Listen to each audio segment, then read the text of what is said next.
ದೇವರ ಪರಿಶುದ್ಧವಾದ ನಾಮಕ್ಕೆ ಕೋಟಿ ಕೋಟಿ ಸ್ತೋತ್ರಗಳನ್ನ ಸಲ್ಲಿಸುತ್ತಾ ಈ ಬೆಳಗಿನ ಜಾವದಲ್ಲಿ ಎಚ್ಚರವಾಗಿದ್ದು ಪ್ರಾರ್ಥಿಸಿ ಕಾರ್ಯಕ್ರಮದಲ್ಲಿ ಹಸಿರಾಗಿ ಕೂಡಿ ಬಂದಿರುವಂತಹ ದೇವರ ಮಂದಿಗೆ, ದೇವರ ಸಭೆಗೆ ನಮ್ಮ ಒಡೆಯನು ನಮ್ಮ ರಕ್ಷಕನೂ ಆಗಿರುವಂತಹ ಯೇಸು ಕ್ರಿಸ್ತನ ಮಧುರ ನಾಮದಲ್ಲಿ ಪೂರ್ವಕವಾದಂತಹ ಸ್ವಾಗತವನ್ನ ಕೋರುತ್ತೇನೆ. ಕರ್ತನು ನಮ್ಮನ್ನು ಆಶೀರ್ವಾದ ಮಾಡಲಿ. ಈ ದಿನದ ಪಾರಾಯಣಕ್ಕಾಗಿ ನಾನು ಆರಿಸಿಕೊಂಡಂತಹ ಭಾಗ ಜ್ಞಾನೋಕ್ತಿಗಳು, ಸೊಲೊಮೋನನು ಬರೆದಂತಹ ಜ್ಞಾನೋಕ್ತಿಗಳು 27ನೇ ಅಧ್ಯಾಯ 22 ಮತ್ತು 23. 27ನೇ ಅಧ್ಯಾಯ 22 ಮತ್ತು 23. ಗೋಧಿ ರವೆಯ ಸಂಗಡ ಮೂರ್ಖನನ್ನು ಒರಳಿನಲ್ಲಿ ಒಣಕೆಯಿಂದ ಕುಟ್ಟಿದರೂ ಮೂರ್ಖತನವು ಅವನಿಂದ ತೊಲಗದು. ನಿನ್ನ ಹಿಂಡುಗಳ ಸ್ಥಿತಿಯನ್ನು ಚೆನ್ನಾಗಿ ತಿಳಿದುಕೊಂಡಿರು, ನಿನ್ನ ಮಂದೆಗಳ ಮೇಲೆ ಮನಸ್ಸಿಡು. ದೇವರ ವಾಕ್ಯ ಭಾಗವನ್ನ ನಮ್ಮ ಆತ್ಮಿಕ ಲಾಭಕ್ಕಾಗಿ ಆಶೀರ್ವಾದ ಮಾಡಲಿ. ಸಹೋದರ ಜಾನ್ ಡೇವಿಡ್ ಅವ್ರ ಜೊತೆಗೆ ನಾವು ಪ್ರಾರ್ಥನೆಯನ್ನು ಮಾಡಿಕೊಳ್ಳೋಣ. Hallelujah, hallelujah. ನಮ್ಮನ್ನು ಬಹಳವಾಗಿ ಪ್ರೀತಿ ಮಾಡಿದ ಪರಲೋಕದ ನಮ್ಮ ತಂದೆಯೇ, ನಿನಗೆ ಸ್ತೋತ್ರವನ್ನು ಸಲ್ಲಿಸ್ತೇನಪ್ಪ. ಈ ಒಳ್ಳೆ ದಿವಸವನ್ನು ಕೊಟ್ಟು, ನಿನ್ನ ರಾತ್ರಿ ಒಳ್ಳೆ ವಿಶ್ರಾಂತಿಯನ್ನು ಕೊಟ್ಟು, ಈ ಬೆಳಗಿನ ಜಾವದಲ್ಲಿ ನಿನ್ನ ಪಾದ ಸನ್ನಿಗೆ ನದಿಗೆ ನಮ್ಮನ್ನು ಕರೆದುಕೊಂಡು ಬಂದದಕ್ಕಾಗಿ ನಿನಗೆ ಸ್ತೋತ್ರವನ್ನು ಸಲ್ಲಿಸ್ತೇನೆ. ಯೇಸುವಿನ ನಾಮದಲ್ಲಿ ಪರಿಶುದ್ಧ ಆತ್ಮನ ಸಹಾಯದಿಂದ ನಿನ್ನ ಪಾದ ಸನ್ನಿಧಿಯಲ್ಲಿ ನಾವು ಇದ್ದೇವಪ್ಪ. ಅಪ್ಪ ತಂದೆ, ನಾವು ನಿನ್ನ ಸ್ತುತಿಸ್ತೇನೆ, ಕೊಂಡಾಡುತ್ತೇನಪ್ಪ. ಈ ಬೆಳಗಿನ ಜಾವದಲ್ಲಿ ಅಪ್ಪ ತಂದೆ ಬಂದು ಸೇರಿದಂತ ಎಲ್ಲರನ್ನಪ್ಪ ನಿನ್ನ ಕರಗಳಿಗೆ ಸಮರ್ಪಿಸಿ, ಹೌದಪ್ಪ, ವಾಕ್ಯಗಳನ್ನು ಹೇಳುವಂತ ನಿನ್ನ ಸೇವಕರನ್ನು ವಿಶೇಷವಾಗಿ ಆಶೀರ್ವದಿಸು. ಎಲ್ಲಿ ಬರುವವರು ನಿನ್ನ ನಾಮದಲ್ಲಿ ಒಂದು ಸೇರುತ್ತಾರೋ ಅವರ ಮಧ್ಯೆ ನಾನು ಇದ್ದೇನೆಂದು ವಾಗ್ದಾನ ಮಾಡಿದ ದೇವರೇ, ಅಪ್ಪ ತಂದೆ ನಮ್ಮೆಲ್ಲರನ್ನು ಹೌದಪ್ಪ ಆಶೀರ್ವದಿಸು. ನಿನ್ನಲ್ಲಿ ಬೇಡಿಕೊಳ್ಳುತ್ತೇನೆ ರಾಜ. ನಿನ್ನ ವಾಕ್ಯಗಳು ನಮ್ಮ ಜೀವಿತದಲ್ಲಿ ಕಾರ್ಯ ಮಾಡಲಿ ಅಂತ ನಿನ್ನಲ್ಲಿ ಬೇಡಿಕೊಳ್ಳುತ್ತೇನೆ. ನಿನಗೆ ಸ್ತೋತ್ರವಾಗಲಿ ಅಪ್ಪ ತಂದೆ, ನಿನಗೆ ಮಹಿಮೆಯಾಗಲಿ. ನಮ್ಮ ಯಾವುದಪ್ಪ ಎಲ್ಲ ನಿನ್ನ ಕರಗಳಿಗೆ ಸಮರ್ಪಿಸಿ ಈ ಒಂದು ಕೂಟವನ್ನು ಪ್ರಾರಂಭದಿಂದ ಕೊನೆಯವರೆಗೆ ಅಪ್ಪ ತಂದೆ ನೀವು ನಮ್ಮ ಜೊತೆಗಾರನಾಗಿದ್ದು ನಡೆಸಬೇಕಂತ ನಿನ್ನಲ್ಲಿ ಬೇಡಿಕೊಳ್ಳುತ್ತೇನೆ ರಾಜ. ನಿನಗೆ ಸ್ತೋತ್ರವಾಗಲಿ. ಎಷ್ಟೋ ಮಂದಿ ಇವತ್ತಿನ ದಿವಸವನ್ನು ಕಾಣದೆ ಹೋದರು, ನಮಗಾದರೂ ಅಪ್ಪ ತಂದೆ ನೀನು ಜಗತ್ತುತ್ಪತ್ತಿಗಂಚೆ ಯೇಸು ಕ್ರಿಸ್ತನಲ್ಲಿ ಆರಿಸಿ ನಿನ್ನ ಸೊಕ್ಕೆ ಜನರನ್ನಾಗಿ ಆರಿಸಿ ಸಣ್ಣ ಮಂದೆಯನ್ನಾಗಿ ಲೋಕದಲ್ಲಿ ನಮ್ಮನ್ನಿಟ್ಟದಕ್ಕಾಗಿ ನಿನಗೆ ಸ್ತೋತ್ರ. ನಿನ್ನ ಸುಚಿತ್ತವನ್ನು ನೆರವೇರಿಸುವುದಕ್ಕೆ ನಮ್ಮ ಜೀವಿತದಲ್ಲಿ ನೀನು ಪ್ರಯಾಸ ಪಡುವುದಕ್ಕಾಗಿ ಸ್ತೋತ್ರವನ್ನು ಸಲ್ಲಿಸ್ತೇನೆಪ್ಪ, ಮಹಿಮೆಯನ್ನು ಸಲ್ಲಿಸ್ತೇನೆ. ಹೌದಪ್ಪ ತಂದೆ, ನಮ್ಮ ದೇವರು ಇನ್ನು ಒಳ್ಳೆಯವರು, ಯಾವಾಗಲೂ ನಮ್ಮ ಜೊತೆಗಾರನಾಗಿದ್ದು ನಮ್ಮನ್ನು ನಡೆಸುವ ದೇವರೇ ನಿನಗೆ ಸ್ತೋತ್ರ. ನಮ್ಮ ಸಹಾಯಕನು ನೀನು ತಂದೆ, ನಮ್ಮ ಬಲಬದಿಯಲ್ಲಿ ನೆರಳಿನಂತೆ ಇದ್ದು ನಮ್ಮನ್ನು ಕಾಯುವ ದೇವರೇ ನಿನಗೆ ಸ್ತೋತ್ರ. ತೂಕಡಿಸದೆ ನಿದ್ರಿಸದೆ ಅಪ್ಪ ತಂದೆ ನಮ್ಮ ಜೊತೆ ಇದ್ದು ಅಪ್ಪ ತಂದೆ ನಡೆಸುವ ದೇವರೇ ನಿನಗೆ ಸ್ತೋತ್ರ. ಇಂದಿನಿಂದ ಯಾವಾಗಲೂ ನಿನ್ನ ಜೊತೆಗಾರನಾಗಿ ಹೌದಪ್ಪ ನಿನ್ನ ಸಂಗಡ ಇದ್ದೇ ಎಂದು ವಾಗ್ದಾನ ಮಾಡಿದ ದೇವರೇ ನಿನಗೆ ಸ್ತೋತ್ರ. ಯುಗದ ಸಮಾಪ್ತಿಗಳ ಆ ದಿವಸಗಳಲ್ಲಿಯೂ ನಿನ್ನ ಸಂಗಡ ಇದ್ದೇನೆಂದು ಹೇಳಿದ ದೇವರೇ ನಿನಗೆ ಸ್ತೋತ್ರ. ಅಪ್ಪ ತಂದೆ ನಿನ್ನ ವಾಕ್ಯಗಳ ಮುಖಾಂತರ ನಮ್ಮ ಜೀವಿತದಲ್ಲಿ ಮಾತನಾಡು. ಸೇವಕರು ತಂದೆ, ಸೇವಕರನ್ನು ವಿಶೇಷವಾಗಿ ಆಶೀರ್ವದಿಸುವವರ ಬಾಯಿಗೆ ಬಾಯಿಯಾಗಿ ನೀನು ಅವರ ಜೀವಿತದಿಂದ, ಅವರ ಬಾಯಿಂದ ಹೌದಪ್ಪ, ನಮ್ಮ ಜೀವಿತದಲ್ಲಿ ನೀನು ಮಾತನಾಡುವಂತೆ ನಿನ್ನಲ್ಲಿ ಬೇಡಿಕೊಳ್ಳುತ್ತೇನಪ್ಪ ತಂದೆ. ನಿನಗೆ ಸ್ತೋತ್ರವಾಗಲಿ. ಈ ದಿವಸವನ್ನು ನಿನ್ನ ಕರಗಳಿಗೆ ಸಮರ್ಪಿಸ್ತೇನಪ್ಪ ತಂದೆ. ಈ ದಿವಸದಲ್ಲಿ ಹೋಗುವಂತ ಎಲ್ಲ ಆ ಕೆಲಸ ಕಾರ್ಯಗಳಲ್ಲಿ ಅಪ್ಪ ತಂದೆ ನಮ್ಮ ಜೊತೆ ಇದ್ದು ನೀನು ನಮ್ಮನ್ನು ನಡೆಸಬೇಕು. ಬಂದು ಸೇರಿದಂತ ಎಲ್ಲರನ್ನಪ್ಪ ತಂದೆ ನಜರೇತಿನ ಯೇಸು ಕ್ರಿಸ್ತನ ನಾಮದಲ್ಲಿ ಆಶೀರ್ವದಿಸು. ಶುಭವು ಕೃಪೆಯು ಅವರು ಹಿಂಬಾಲಿಸಲಿ ಎಂದು ನಿನ್ನಲ್ಲಿ ಬೇಡಿಕೊಳ್ಳುತ್ತೇನೆ. ರಾಜ, ಸ್ತೋತ್ರವಾಗಲಿ, ಮಹಿಮೆ ಆಗಲಿ, ಆರಾಧನೆ ಆಗಲಿ ಅಪ್ಪ ತಂದೆ. ಎಲ್ಲವನ್ನು ನಿನ್ನ ಕರಗಳಿಗೆ ಸಮರ್ಪಿಸಿ ನಾನು ಪ್ರಾರ್ಥಿಸ್ತೇನೆ. ಎಲ್ಲ ಘನಮಾನ, ಮಹಿಮೆಯನ್ನು, ಸ್ತುತಿ, ಸ್ತೋತ್ರನೆಲ್ಲವೂ ನಿನಗೊಬ್ಬನಿಗೆ ಸಲ್ಲಿಸ್ತೇನಪ್ಪ. ನಮ್ಮ ರಕ್ಷಕರಾದ ಯೇಸುವಿನ ನಾಮದಲ್ಲಿ ಬೇಡಿದ್ದೇನೆ ತಂದೆಯೇ, ಆಮೆನ್. ಆಮೆನ್.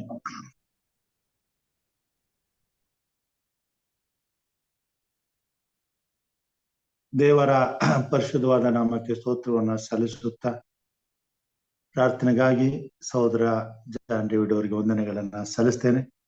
ಸಮಯದಲ್ಲಿ ಸಹೋದರಿ ಆನೆಯವರು ಒಂದು ವಿಶೇಷ ಗೀತೆಯನ್ನ ಹಾಡಬೇಕೆಂಬುದಾಗಿ ಕೇಳ್ಕೊಳ್ತೇನೆ. Thank you uncle. ಈ ಒಂದು ಅವಕಾಶ ಮಾಡಿಕೊಟ್ಟಿದ್ದಕ್ಕಾಗಿ ದೇವ್ರ ನಾಮ ಸ್ತೋತ್ರ. ನಿಮ್ಗೂ ಸಹ ವಂದನೆಗಳು. ಓ ಯೇಸುವೇ, ನಿನ್ ಸೇವೆ ನಾ ಮಾಡುವೆ, ನನ್ನ ಹೃದಯವ ನಿನಗೆ ಅರ್ಪಿಸುವೆ. ಜೀವಿತದ ಕಾಲವೆಲ್ಲ ನಿನ್ನನ್ನೇ ಪ್ರೀತಿಸಿ ಸೇವಿಸುವೆ. ನಿನಗಾಗಿ ನಾ ಬಾಳುವೆ, ನನ್ನನ್ನೇ ನಿನಗೆ ಅರ್ಪಿಸುವೆ. ಓ ಯೇಸುವೇ, ನಿನ್ ಸೇವೆ ನಾ ಮಾಡುವೆ, ನನ್ನ ಮನವ ನಿನಗೆ ನಾ ಪ್ರತಿಷ್ಠೆ ಮಾಡಿದೆ.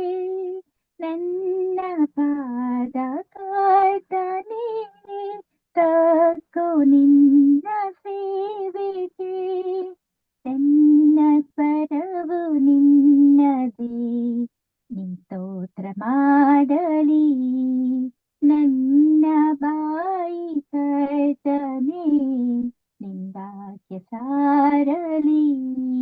ಓ ಯೇಸುವೇ, ನಿನ್ ಸೇವೆ ನಾ ಮಾಡುವೆ, ನನ್ನ ಹೃದಯವ ನಿನಗೆ ಅರ್ಪಿಸುವೆ. ಜೀವಿಸುವವನು ನಾನೆಲ್ಲ, ನೀನೇ ನನ್ನಲ್ಲಿ ಜೀವಿತಯ. ನನ್ನ ಹೃದಯ ದಿಗುಲದಿ ಎಂದೆಂದು ನೀನೇ ನೆಲೆಸಿರಯ್ಯ. ನಿನ್ ಚಿತ್ತನ ಮಾಡುವೆ, ನನ್ನನ್ನು ಬಲಪಡಿಸು. ನಿನ್ ಸಾಕ್ಷಿಯಾಗಿ ನಾನಿರಲು ಕೃಪೆಯನ್ನು ನೀ ತೋಡೆಯ. ಓ ಯೇಸುವೇ, ನಿನ್ ಸೇವೆ ನಾ ಮಾಡುವೆ, ನನ್ನ ಹೃದಯವ ನಿನಗೆ ಅರ್ಪಿಸುವೆ. ಜೀವಿತದ ಕಾಲವೆಲ್ಲ ನಿನ್ನನ್ನೇ ಪ್ರೀತಿಸಿ ಸೇವಿಸುವೆ. ನಿನಗಾಗಿ ನಾ ಬಾಳುವೆ, ನನ್ನನ್ನೇ ನಿನಗೆ ಅರ್ಪಿಸುವೆ. ಓ ಯೇಸುವೇ, ನಿನ್ ಸೇವೆ ನಾ ಮಾಡುವೆ. Thank you uncle. Praise God. ಉತ್ತಮವಾದಂತಹ ಹಾಡಿಗಾಗಿ ಸಹೋದರಿ ಆನೆಯವರಿಗೆ ವಂದನೆಗಳನ್ನ ಸಲ್ಲಿಸ್ತೇನೆ. ಕರ್ತನು ನಮ್ಮನ್ನ ಅತ್ಯಧಿಕವಾಗಿ ಆಶೀರ್ವಾದ ಮಾಡಲಿ, ತನ್ನ ಸೇವೆಯಲ್ಲಿ ಉಪಯೋಗಿಸಿಕೊಳ್ಳಲಿ ಎಂಬುದಾಗಿ ಪ್ರಾರ್ಥಿಸುತ್ತಾ ದೇವರ ವಾಕ್ಯದ ಭಾಗಕ್ಕೆ ನಾವು ಹೋಗೋಣ. ಈ ಭೂಮಿ ಮೇಲೆ ಜೀವ ಸ್ವರೂಪನಾದಂತ ದೇವರನ್ನ ಆರಾಧನೆ ಮಾಡುವಂತ ಅವಕಾಶವನ್ನ ದೇವರ ಮಕ್ಕಳಾದ ನಮಗೆ ಕರ್ತನು ಕೊಟ್ಟಿದ್ದಾನೆ. ಲೋಕದಲ್ಲಿ ನಿಜವಾದಂತ ಸೃಷ್ಟಿಕರ್ತನಾದಂತ ದೇವರನ್ನ ಆರಾಧಿಸುವಂಥದ್ದು ಕೆಲವರಿಗೆ ಮಾತ್ರ, ಆರಿಸಲ್ಪಟ್ಟವರಿಗೆ ಮಾತ್ರ, ಆದುಕೊಂಡವರಿಗೆ ಮಾತ್ರ ಸಿಕ್ಕಿರುವಂತ ದೇವರ ಉಚಿತಾರ್ಥವಾದ ವರವಾಗಿದೆ. ಈ ಲೋಕದಲ್ಲಿ ಜೀವಿಸುತ್ತಿರುವ ಮಾನವರಾಗಿ ಹುಟ್ಟಿ ಬಂದಿರುವಂತ ಎಲ್ಲ ಶೇಕಡವಾರು 99% ಸೈತಾನನು ಅಂಧಕಾರದ ಬಂಧನದಲ್ಲಿ ಅವರ ಕಣ್ಣುಗಳಿಗೆ ಅಂಟನ್ನ ಬಳೆದು ಅವರನ್ನ ಕತ್ತಲಲ್ಲಿ ಇಟ್ಟಿದ್ದಾನೆ. ಸತ್ಯದೇವರನ್ನ, ಆತನ ಮಗನಾದಂತ ಯೇಸು ಕ್ರಿಸ್ತನನ್ನ ಅರಿಯುವಂತ ಅವಕಾಶಗಳಿದ್ದರೂ ಅವುಗಳನ್ನ ಅವರು ತಿರಸ್ಕರಿಸಿ ಸೈತಾನನ ಜೊತೆಯಲ್ಲೇ ಜೀವಿಸುವುದಕ್ಕೆ ಒಪ್ಪಿಕೊಂಡಿದ್ದಾನೆ. ಅದರಲ್ಲಿಯೇ ಬದುಕುತ್ತಿದ್ದಾರೆ. ಕತ್ತಲೆಯೊಳಗಿಂದ ಹೊರಗೆ ತರುವುದಕ್ಕಾಗಿ, ಬಿಡಿಸಿಕೊಳ್ಳುವುದಕ್ಕಾಗಿ, ತನ್ನ ಬೆಳಕಿನ ರಾಜ್ಯದಲ್ಲಿ ಸೇರಿಸುವುದಕ್ಕಾಗಿ ತಂದೆಯಾದ ದೇವರು ತನ್ನ ಮಗನಾದಂತ ಯೇಸು ಕ್ರಿಸ್ತನನ್ನೇ ಈ ಲೋಕಕ್ಕೆ ಕಳಿಸಬೇಕಾಯಿತು. ಆತನು ಪರಲೋಕ ರಾಜ್ಯದ ಬೆಳಕನ್ನ, ತಂದೆಯಾದ ದೇವರ ಮಹಿಮಾತಿಶಯವನ್ನ ಮತ್ತು ತಾನು ಸೃಷ್ಟಿಸಿದಂತ ಮಾನವನ ಜೀವಿತದಲ್ಲಿ ಆತನ ರಕ್ಷಣೆಗಾಗಿ ತಾನು ಮಾಡುವಂತ ಉನ್ನತವಾದಂತ ತ್ಯಾಗವನ್ನ ಅರ್ಥ ಮಾಡಿಕೊಳ್ಳುವುದಕ್ಕೆ ಈ ಭೂಮಿ ಮೇಲೆ ತನ್ನ ಪ್ರಾಣವನ್ನು ಒಪ್ಪಿಸಿ ಕೊಡಬೇಕಾಯಿತು ಮತ್ತು ಕೊಟ್ಟನು. ತಂದೆಯಾದ ದೇವರ ಏಕೈಕ ಕುಮಾರನಾದಂತ ಯೇಸು ಕ್ರಿಸ್ತನ ಬಲಿದಾನದಿಂದ ಈ ಲೋಕದಲ್ಲಿ ಕೆಲವರಿಗಾದರೂ ತಮ್ಮನ್ನ ಸೃಷ್ಟಿಸಿದಂತ ಸೃಷ್ಟಿಕರ್ತನನ್ನ ಆರಾಧಿಸುವಂತ ಸೌಭಾಗ್ಯವು ದೊರೆಯಿತು. ಅದರಲ್ಲಿ ಇವತ್ತು ಆತನನ್ನ ಆರಾಧನೆ ಮಾಡುತ್ತಿರುವ ನಾವೆಲ್ಲರೂ ಒಬ್ಬೊಬ್ಬರಾಗಿದ್ದೇವೆ. ದೇವರ ಮಂದೆಯೊಳಗೆ ಆತನ ಕುರುಬನಾಗಿ ನಾವು ಕುರಿಗಳಾಗಿ ಈ ಭೂಮಿ ಮೇಲೆ ಆತನ ಮಂದಿಯಾಗಿ ಜೀವಿಸುತ್ತಿದ್ದೇವೆ. ತನ್ನ ಮಂದಿಗೆ ಈ ಲೋಕದ ಕಟ್ಟಕಡೆಯಲ್ಲಿರುವಂತ 4 ದಿಕ್ಕುಗಳಲ್ಲಿ ತಾನು ಆರಿಸಿಕೊಂಡವರನ್ನ ಕಾಲ ಕಾಲಕ್ಕೆ, ಯುಗ ಯುಗದಲ್ಲಿಯೂ ತನ್ನ ವಾಕ್ಯದ ಬೆಳಕಿನಿಂದ ನಡೆಸುತ್ತಾ ತನ್ನ ಮಂದಿಗೆ ತಂದು ಸೇರಿಸುವಂತವನಾಗಿದ್ದಾನೆ. ಈ ಒಂದು ಆತನ ಮಂದಿಯ ಸಂಖ್ಯೆಯು ಪರಿಪೂರ್ಣವಾದಾಗ ಆತನು ತನ್ನ ಸಂಕಲ್ಪದ ಮೇರೆಗೆ ಈ ಲೋಕದಲ್ಲಿ ನಡೆಯುವ ಎಲ್ಲಾ ಕಾರ್ಯಗಳನ್ನ ಸ್ಥಗಿತಗೊಳಿಸಿ ತನ್ನನ್ನು ಧಿಕ್ಕರಿಸಿದಂತ ಮಾನವರನ್ನ ಸಂಪೂರ್ಣವಾಗಿ ಅವರ ಇತಿಹಾಸವನ್ನ, ಅವರ ಚರಿತ್ರೆಯನ್ನ ಮುಗಿಸಿಬಿಡುವಂತವನಾಗಿದ್ದಾನೆ. ಅಲ್ಲಿಂದ ಅವರ ನೆನಪೇ ಇರುವುದಿಲ್ಲ. ಆದರೆ ಯಾರು ಆತನನ್ನ ಅಂಗೀಕರಿಸಿಕೊಂಡು ಆತನಲ್ಲಿ ಭಯಭಕ್ತಿಯುಳ್ಳವರಾಗಿ, ಆತನ ಚಿತ್ತಕ್ಕೆ ವಿಧೇಯರಾಗಿ, ಆತನನ್ನ ಪ್ರೀತಿಸಿ, ಆತನಿಗಾಗಿ ಶ್ರಮ, ಸಂಕಟ, ದುಃಖ, ನೋವು, ಹಿಂಸೆಗಳನ್ನ ಅನುಭವಿಸಿ ಆತನ ಚಿತ್ತವನ್ನ ನೆರವೇರಿಸುವುದಕ್ಕಾಗಿ ಪ್ರಯಾಸಪಟ್ಟು ಪೂರ್ಣ ಹೃದಯದಿಂದ ಆತನನ್ನ ಪ್ರೀತಿಸುತ್ತಾ, ಆತನ ಬರುಣಕ್ಕಾಗಿ ಎದುರು ನೋಡುತ್ತಾ, ಕಾಯುತ್ತಾ, ಆತನ ನೀತಿಯನ್ನ ಅನುಸರಿಸಿ ಜೀವಿಸುತ್ತಾರೋ ಅವರಿಗಾದರೂ ಆತನು ಎಷ್ಟೋ ಕೃಪೆಯುಳ್ಳವನಾಗಿ ಅವರಿಗಾಗಿ ತನ್ನ ರಾಜ್ಯವನ್ನ ಸಿದ್ಧ ಮಾಡಿದ್ದಾನೆ. ಮತ್ತು ಆ ರಾಜ್ಯದಲ್ಲಿ ನಮಗೋಸ್ಕರ ಭವ್ಯವಾದಂಥ ಮನೆಗಳನ್ನ ನಿರ್ಮಿಸಿದ್ದಾನೆ. ಅದನ್ನೇ ತಾನೇ ದೇವರು ಯೋಹಾನನು ಬರೆದಂತಹ ಸುವಾರ್ತೆಯಲ್ಲಿ 14ನೇ ಅಧ್ಯಾಯದಲ್ಲಿ ಈ ವಾಗ್ದಾನವನ್ನ ತಾನು ತನ್ನ ಶಿಷ್ಯರಿಗೆ ತಾನು ಬಿಟ್ಟು ಹೋಗುವಂತಹ ಸಮಯದಲ್ಲಿ ಆತನು ನೀಡುವಂತವನಾಗಿದ್ದಾನೆ. ಯೋಹಾನ ಬರೆದಂತಹ ಸುವಾರ್ತೆ 14ನೇ ಅಧ್ಯಾಯ 1ನೇ ವಚನದಲ್ಲಿ, ನಿಮ್ಮ ಹೃದಯವು ಕಳವಳಗೊಳ್ಳದಿರಲಿ, ದೇವರನ್ನು ನಂಬಿರಿ, ನನ್ನನ್ನು ನಂಬಿರಿ. ನನ್ನ ತಂದೆಯ ಮನೆಯಲ್ಲಿ ಬಹಳ ಬಿಡಾರುಗಳು ಅವೆ. ಇಲ್ಲದಿದ್ದರೆ ನಿಮಗೆ ಹೇಳುತ್ತಿದ್ದೇನು, ನಿಮಗೆ ಸ್ಥಳವನ್ನು ಸಿದ್ಧ ಮಾಡುವುದಕ್ಕೆ ಹೋಗುತ್ತೇನಲ್ಲ. ನಾನು ಹೋಗಿ ನಿಮಗೆ ಸ್ಥಳವನ್ನು ಸಿದ್ಧ ಮಾಡಿದ ಮೇಲೆ ತಿರುಗಿ ಬಂದು ನಿಮ್ಮನ್ನು ಕರೆಕೊಂಡು ಹೋಗಿ ನನ್ನ ಬಳಿಗೆ ಸೇರಿಸಿಕೊಳ್ಳುವೆನು. ಯಾಕೆಂದರೆ ನಾನಿರುವ ಸ್ಥಳದಲ್ಲಿ ನೀವು ಸಹ ಇರಬೇಕು. ಇದು ದೇವರು ತನ್ನನ್ನು ಪ್ರೀತಿಸುವಂತ, ತನ್ನನ್ನು ಹಿಂಬಾಲಿಸುವಂತ ತಂದೆಯ ಚಿತ್ತದ ಮೇರೆಗೆ ನಮ್ಮನ್ನು ಆರಿಸಿಕೊಂಡಿರುವಂತ, ಆದುಕೊಂಡಂತ ತನ್ನ ಮಕ್ಕಳಿಗೆ ತಾನು ಮಾಡುವಂತ ನಂಬಿಕೆಯ ವಾಗ್ದಾನವಾಗಿದೆ.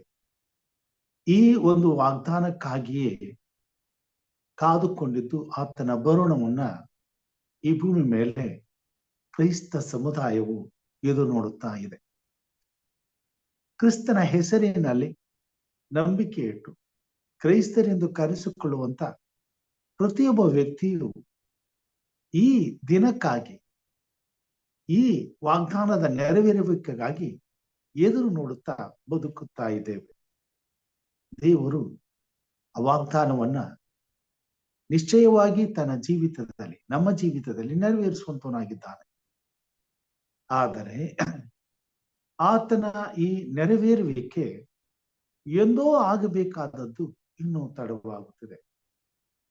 ಆತನು ಈ ಮಾತುಗಳನ್ನು ಹೇಳಿ ಈ 2000 ವರ್ಷಗಳು ಕಳೆದರೂ ಅಂದಿನ ಶಿಷ್ಯರು ಅವರ ಕಾಲದಲ್ಲಿಯೇ ಆತನು ಈ ವಾಗ್ದಾನವನ್ನ ನೆರವೇರಿಸುತ್ತಾನೆಂಬುದಾಗಿ ಬಯಸಿದರು. ಕೊನೆಗೆ ಅವರು ವಯಸ್ಸಾಗಿ ಮುದುಕರಾದರೂ ಕೊನೆಯ ಕ್ಷಣದವರೆಗೂ ಆ ನಿರೀಕ್ಷೆಯಲ್ಲಿ ಬದುಕಿದರು. ಅವರು ಕಾಲವಾದರು.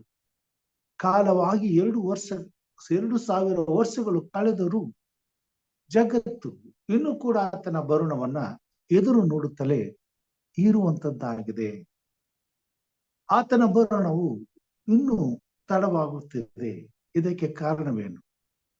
ಇದಕ್ಕೆ ಕಾರಣ ಪೇತ್ರನು 2ನೇ ಪೇತ್ರದಲ್ಲಿ ಈ ಮಾತುಗಳನ್ನ ನಮಗೆ ತಿಳಿಸುವಂತನಾಗಿದ್ದಾನೆ. ಸತ್ಯವೇದದಲ್ಲಿ 2ನೇ ಪೇತ್ರ 3ನೇ ಅಧ್ಯಾಯದಲ್ಲಿ, ಕರ್ತನು ತನ್ನ ವಾಗ್ದಾನವನ್ನು ನೆರವೇರಿಸುವುದಕ್ಕೆ ತಡ ಮಾಡುತ್ತಾನೆಂಬುದಾಗಿ ಕೆಲವರು ಅರ್ಥ ಮಾಡಿಕೊಳ್ಳುವ ಪ್ರಕಾರ ಆತನು ತಡ ಮಾಡುವವನಲ್ಲ. ಯಾವನಾದರೂ ನಾಶವಾಗುವುದರಲ್ಲಿ ಆತನು ಇಷ್ಟಪಡದೆ ಎಲ್ಲರೂ ತನ್ನ ಕಡೆಗೆ ತಿರುಗಿಕೊಳ್ಳಬೇಕೆಂದು ಅಪೇಕ್ಷಿಸುವನಾಗಿದ್ದು ನಿಮ್ಮ ವಿಷಯದಲ್ಲಿ ದೀರ್ಘ ಶಾಂತಿಯುಳ್ಳವನಾಗಿದ್ದಾನೆ. ಇಲ್ಲಿ ಪೇತ್ರನು ನೇರವಾಗಿ ನಿಮ್ಮ ವಿಷಯದಲ್ಲಿ ಎಂಬುದಾಗಿ ಹೇಳ್ತಾನೆ. ಆತನು ಬರುವುದಕ್ಕೆ ತಡ ಮಾಡುವ ಆತನಲ್ಲ, ಆತನು ಬರಲಿಕ್ಕೆ ಸಿದ್ಧವಾಗಿದ್ದಾನೆ. ಆದರೆ ಆತನು ಬರುವಾಗ ಆಗುವಂತ ಅನಾಹುತದಲ್ಲಿ ಅಪ್ಪಿತಪ್ಪಿ ಆತನನ್ನ ಪ್ರೀತಿಸುತ್ತಿರುವಂತ ನೀವು ಪಾಲು ಹೊಂದಬಾರದು, ನಾಶವಾಗಬಾರದು. ಈ ಒಂದು ಕಾರಣಕ್ಕೋಸ್ಕರ ಆತನು ಬರುವುದನ್ನ ತಡ ಮಾಡುತ್ತಿದ್ದಾನೆ. 10 ಮಂದಿ ಕನ್ನಿಕೆಯರ ಸಾಮ್ಯದಲ್ಲಿ ನಾವು ನೋಡುವಾಗ 5 ಮಂದಿ ಬುದ್ಧಿವಂತರು, 5 ಮಂದಿ ಬುದ್ಧಿ ಇಲ್ಲದವರು. ಬುದ್ಧಿವಂತರು ಮಾತ್ರ ಮಾದಲಿಂಗನನ್ನ ಎದುರುಗೊಂಡರು, ಮಾದಲಿಂಗನ ಜೊತೆಯಲ್ಲಿ ಹೋದರು. ಇನ್ನು 5 ಮಂದಿ ಬುದ್ಧಿ ಇಲ್ಲದವರು ಮಾದಲಿಂಗನಿಗಾಗಿ ಕಾದಿದ್ದರು. ಒಂದು ಕ್ಷಣದಲ್ಲಿ ಆತನ ಬಂದಾಗ ಅಲ್ಲಿ ಇರುವಂತ ಅವಕಾಶವನ್ನ ಕಳೆದುಕೊಂಡ್ರು. ಆ ಒಂದು ಕ್ಷಣ ಅವರ ಸನ್ನಿಧಾನಕ್ಕೆ, ಕ್ರಿಸ್ತನ ಸನ್ನಿಧಾನಕ್ಕೆ ಬರುವಂತ ಅವಕಾಶದಲ್ಲಿ ತಡವಾದದ್ದರಿಂದ ಕೃಪೆಯ ಬಾಗಿಲು ಮುಚ್ಚಿತು. ಅವರು ಹೊರಗುಳಿದ್ರು. 5 ಮಂದಿ ಮಾತ್ರ ಒಳಗಡೆ ಹೋದ್ರು. ಮದಲಿಂಗನ ಮದುವೆಯಲ್ಲಿ ಪಾಲು ಹೊಂದಿದರು. ಇದು ಯೇಸು ಕ್ರಿಸ್ತನ ಬರೋಣದಲ್ಲಿ ಆಗುವಂತ ಘಟನೆ.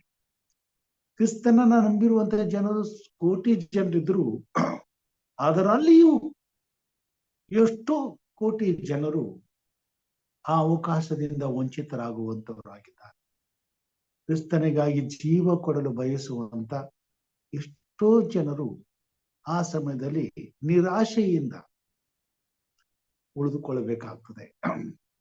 ಕ್ರಿಸ್ತನು ಬರ್ತಾನೆ. ಯಾರ್ಯಾರು ಸಿದ್ಧವಾಗಿದ್ದಾರೋ ಅವರನ್ನ ಮಾತ್ರ, ಆ ಸಮಯದಲ್ಲಿ ಎಚ್ಚರವಾಗಿದ್ದವರನ್ನ ಮಾತ್ರ ಕೃಪೆಯ ಬಾಗಿಲು ತೆರೆದಾಗ ಅದರೊಳಗೆ ಅವರು ಸೇರ್ತಾರೆ. ಆದರೆ ಆಲಸ್ಯತನದಿಂದ ಜೀವಿಸುವಂತ, ಎಚ್ಚರವಾಗಿರದಂತ, ಎಷ್ಟೇ ನಂಬಿಕೆಯನ್ನಿಟ್ಟುಕೊಂಡಿದ್ದರು ಅನೇಕ ಕ್ರೈಸ್ತರು ಆ ಸಮಯದಲ್ಲಿ, ಆ ಕ್ಷಣದಲ್ಲಿ ದೊಡ್ಡ ನಷ್ಟವನ್ನು ಅನುಭವಿಸ್ತಾರೆ, ವಂಚನೆಗೊಳಗಾಗ್ತಾರೆ. ಪ್ರಿಯ ಸಹೋದರ ಸಹೋದರಿಯರೇ, ದೇವರ ವಾಕ್ಯದಲ್ಲಿ ಸೊಲೊಮೋನನ ಈ ಮಾತುಗಳನ್ನ ಬರೀತಾನೆ. ಏನಂತ ಬರೀತಾನೆ ಅಂತ ಹೇಳುವಾಗ, ನಿನ್ನ ಹಿಂಡುಗಳ ಸ್ಥಿತಿಯನ್ನ ಚೆನ್ನಾಗಿ ತಿಳಿದರು, ನಿನ್ನ ಮಂದೆಗಳ ಮೇಲೆ ಮನಸ್ಸಿರು. ದೇವರು ಕುರುಬನಾಗಿ ಆತನ ಒಂದು ಮಂದೆ ಇದೆ. ಆ ಮಂದೆಯಲ್ಲಿ ಆತನ ನಂಬಿರುವಂತ ನಾನು ನೀನು ಒಂದೊಂದು ಕುರಿಗಳಾಗಿ ಇದ್ದೇವೆ. ಆದರೆ ಈ ಭೂಮಿ ಮೇಲೆ ಆತನು ನಮಗೂ ಒಂದು ಮಂದೆಯನ್ನು ಕೊಟ್ಟಿದ್ದಾನೆ. ನಾವು ಮಂದೆಗೆ ಕುರುಬರಾಗಿದ್ದೇವೆ. ನಮಗೆ ಕೊಟ್ಟಿರುವಂತಹ ಕುರಿಗಳನ್ನು ಸಹ ನಾವು ಕಾಯಬೇಕಾಗಿದೆ. ಯಾಕೆ ಮಾತುಗಳನ್ನ ಹೇಳ್ತಾನೆ ಅಂತಂದ್ರೆ, 27ನೇ ವಚನದಲ್ಲಿ ಮೇಲೆ ನೋಡಿದಾಗ ಸತ್ಯವನ್ನ ನಮಗೆ ಅರ್ಥ ಮಾಡಿಕೊಳ್ಳುವ ಪ್ರಯತ್ನವನ್ನು ಮಾಡ್ತಾನೆ. ಗೋಧಿ ರವೆಯ ಸಂಗಡ ಮೂರ್ಖನನ್ನು ಒರಳಿನಲ್ಲಿ ಒನಕೆಯಿಂದ ಕುಟ್ಟಿದರೂ ಮೂರ್ಖತನವು ಅವನಿಂದ ತೊಲಗದು. ದೇವರನ್ನ ನಂಬಿರುವಂತ ಜನರು ಮೂರ್ಖರಾಗ್ಬಿಟ್ರೆ ಏನಾಗ್ತದೆ ಎಂಬುದಾಗಿ ಹೇಳ್ತಾರೆ. ಯೇಸು ಕ್ರಿಸ್ತನ ಬರೋಣದ ಆ ಒಂದು ಉನ್ನತವಾದಂತ ವಾಗ್ದಾನಕ್ಕಾಗಿ ಕಾದುಕೊಂಡಿರುವಂತ ಜನರು ಮೂರ್ಖರಾಗುವಂತ ಪರಿಸ್ಥಿತಿಗೆ ಒಳಗಾಗ್ತಾರೆ, ಮೂರ್ಖರಾಗಿ ಜೀವಿಸ್ತಾರೆ. ಯಾವ ವಿಷಯದಲ್ಲಿ? ಹೇಗೆ? ಎಚ್ಚರವಾಗಿರದಂತ ವಿಷಯದಲ್ಲಿ, ಆಲಸ್ಯವಾಗಿರುವಂತಹ ವಿಷಯದಲ್ಲಿ, ತಮ್ಮ ಹಿಂಡುಗಳನ್ನ ಜೋಪಾನ ಮಾಡದೆ ಆ ಹಿಂಡಿನನ್ನ ತಮ್ಮ ಇಷ್ಟಕ್ಕೆ ಬಂದಾಗಿ ಜೀವಿಸುವುದಕ್ಕೆ ಬಿಟ್ಟು ಕೊಡುವಂತವರಾಗಿದ್ದಾರೆ. ಪ್ರಿಯ ಸಹೋದರ ಸಹೋದರಿಯರೇ, ಈ ಮಾತುಗಳನ್ನ ಯಾಕೆ ಹೇಳ್ತೇನೆ ಎಂಬುದಾಗಿ ಹೇಳುವಾಗ, ಕರ್ತನು ಬರುವಾಗ ತನ್ನನ್ನ ಪ್ರೀತಿಸುವಂತ ಎಲ್ಲರೂ ನಿತ್ಯ ಜೀವವನ್ನ ಸೇರಬೇಕೆಂಬುದಾಗಿ ಆತನು ಬಯಸುತ್ತಾ ಬರುವುದಾದರೂ ಕೋಟ್ಯಾನು ಕೋಟಿ ಕ್ರಿಸ್ತನನ್ನ ನಂಬಿರುವಂತ ದೇವ ಜನರು ಬಿಡಲ್ಪಡುವುದನ್ನ ಕಾಣುವಾಗ ಆತನು ಶಿಲುಬೆಗೇರಿದಕ್ಕಿಂತ ಹೆಚ್ಚಿನ ನೋವನ್ನ ಆ ಕ್ಷಣದಲ್ಲಿ ಅನುಭವಿಸಬೇಕಾಗ್ತದೆ. ಕಾರಣ ಮೂರ್ಖತನದಿಂದ ಆ ಒಂದು ಅವಕಾಶವನ್ನ, ಉನ್ನತೋನ್ನತವಾದ ಅವಕಾಶವನ್ನ ಕೋಟಿ ಕೋಟಿ ಲಕ್ಷಾಂತರ ಕೋಟಿ ಜನರು ತಪ್ಪಿಸ್ಕೊಳ್ತಾರೆ.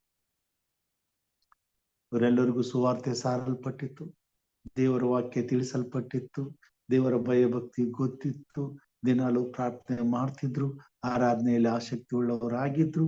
ಆದ್ರೂ ಕೂಡ ಕರ್ತನ ರಾಜ್ಯಕ್ಕೆ ಸಿದ್ಧವಾಗಬೇಕಾದಂತ ಕೆಲವೊಂದು ವಿಷಯಗಳಲ್ಲಿ ಅವರು ಎಚ್ಚರವಾಗದೆ ಹೋದರು. ಕೆಲವೊಂದು ವಿಷಯಗಳೆಂಬುದಾಗಿ ಹೇಳುವಾಗ, ತಾವು ಎಚ್ಚರವಾದರು, ತಮ್ಮ ಮಂದಿಯನ್ನ ಕಾಯಲಿಲ್ಲ. ತಮಗೆ ಕೊಟ್ಟಂತಹ ಮಂದಿಯನ್ನ ಅವರು ದೇವರ ರಾಜ್ಯಕ್ಕೆ ಸಿದ್ಧಪಡಿಸಲಿಲ್ಲ. ಪೇತ್ರನಿಗೆ ಮಾತನ್ನ ಕೇಳ್ತಾನೆ ಸ್ವಾಮಿ, ಯೋಹಾನ್ ಬರೆದಂತ ಸುವಾರ್ತೆ ಕೊನೆಯ ಅಧ್ಯಾಯದಲ್ಲಿ ತಾನು ಈ ಲೋಕವನ್ನ ಬಿಟ್ಟು ಹೋಗುವಾಗ ಈ ಮಾತನ್ನ ಆತನಿಗೆ ಪ್ರಶ್ನೆ ಮಾಡ್ತಾನೆ. ಅದನ್ನ ಈ ಹೊತ್ತು ದೇವರನ್ನ ನಂಬಿ ಆತನ ಬರೋಣಕ್ಕಾಗಿ ಎದುರು ನೋಡುತ್ತಿರುವಂತ ಪ್ರತಿಯೊಬ್ಬ ಮಗನಿಗೂ ಮಗಳಿಗೂ ಇದೇ ಮಾತನ್ನ ಆತನು ಹೇಳುವಂತವನಾಗಿದ್ದಾನೆ. ಇಲ್ಲಿ ಕೇಳ್ತಾನೆ,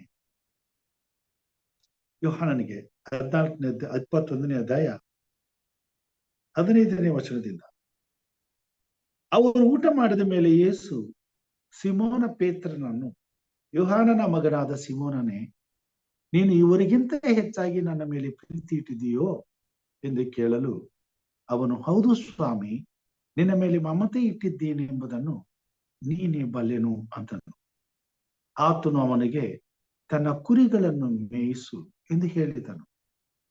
ಆತನು ತಿರುಗಿ 7ನೇ ಸಾರಿ ಅವನನ್ನು, ಯೋಹಾನನ ಮಗನಾದ ಸಿಮೋನನೇ, ನನ್ನ ಮೇಲೆ ಪ್ರೀತಿ ಇಟ್ಟಿದ್ದೀಯೋ ಎಂದು ಕೇಳಲು ಅವನು, ಹೌದು ಸ್ವಾಮಿ, ನಿನ್ನ ಮೇಲೆ ಮಮತೆ ಇಟ್ಟಿದ್ದೇನೆಂಬುದನ್ನು ನೀನೇ ಬಲ್ಲೆ ಅಂದನು.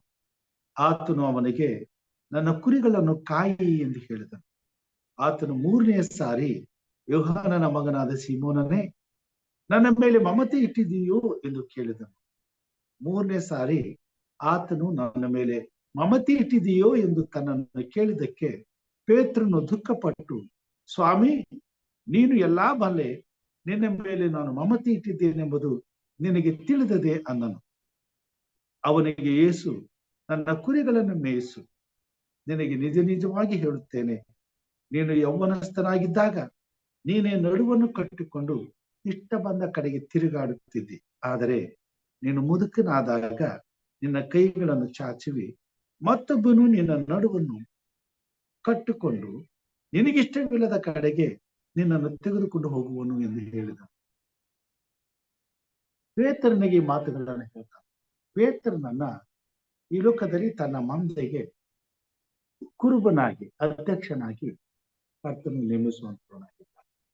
ಆತನಿಗೆ ಕೊಟ್ಟಂತ ಜವಾಬ್ದಾರಿಕೆಗಳಾದ್ರೂ ಏನು? ತನ್ನ ಮಂದಿಯನ್ನ ಕಾಯುವಂಥದ್ದು. ಆತನ ಮಂದೆ ಪೇತ್ರನಿಗೆ ಕೊಡಲ್ಪಡುವಾಗ ಪೇತ್ರನು ಈ ಲೋಕದಲ್ಲಿ ದೇವರ ಮಂದಿಯನ್ನ ನಡೆಸುವಂತ ಜವಾಬ್ದಾರಿಕೆಯನ್ನು ಹೊಂದುವಾಗ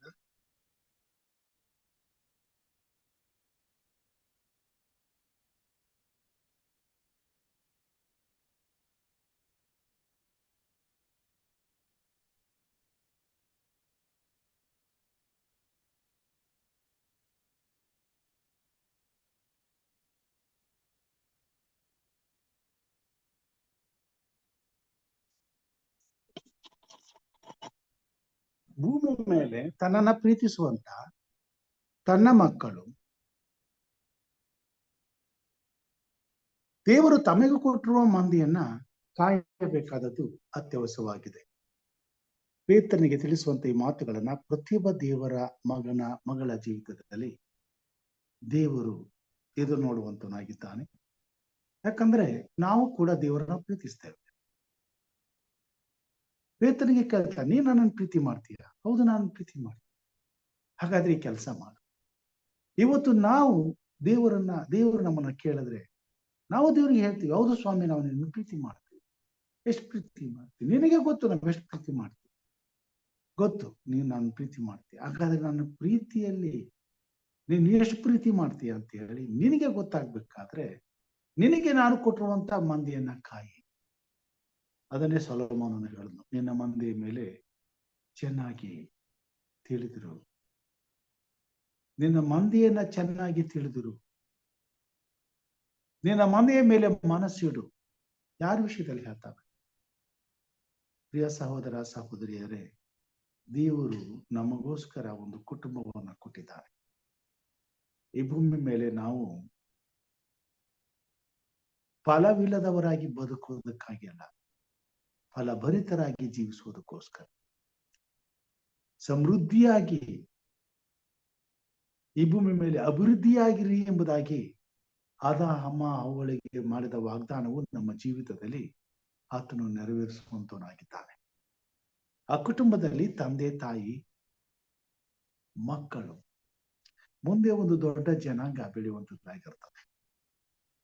ಒಂದು ಕುಟುಂಬವು ಕ್ರೈಸ್ತಿಯ ನಂಬಿಕೆಯಲ್ಲಿ ಪ್ರಾರಂಭಿಸಲ್ಪಡುವಾಗ ಆ ಕುಟುಂಬವು ನೋಹನ ಹಾಗೆ ಈ ಭೂಮಿ ಮೇಲೆ ಪರಲೋಕ ರಾಜ್ಯದ ಒಂದು ದೊಡ್ಡ ನಾವಿಯನ್ನು ಕಟ್ಟಬೇಕಾಗ್ತದೆ. ಆ ನಾವಿಯಲ್ಲಿ ಮುಂದೆ ಬರ್ತಕ್ಕಂಥ ಸಂತಾನವು ಬಂದು ಸೇರ್ಬೇಕಾಗ್ತದೆ.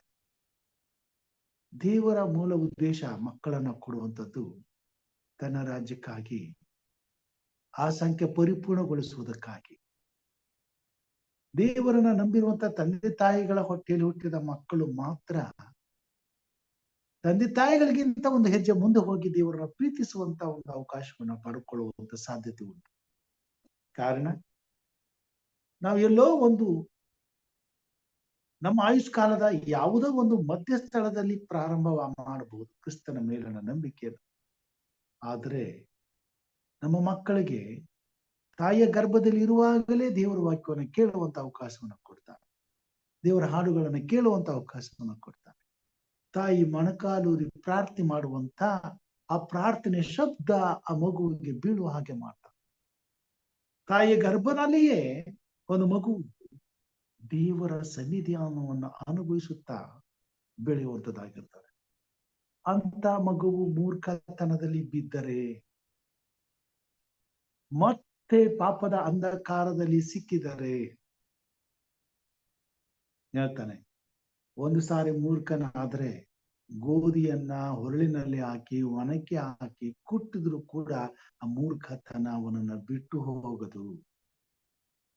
ಆ ಮೂರ್ಖತನಕ್ಕೆ ಒಪ್ಪಿಸುವಂತವ್ರು ಯಾರು? ತಂದೆ ತಾಯಿಗಳು.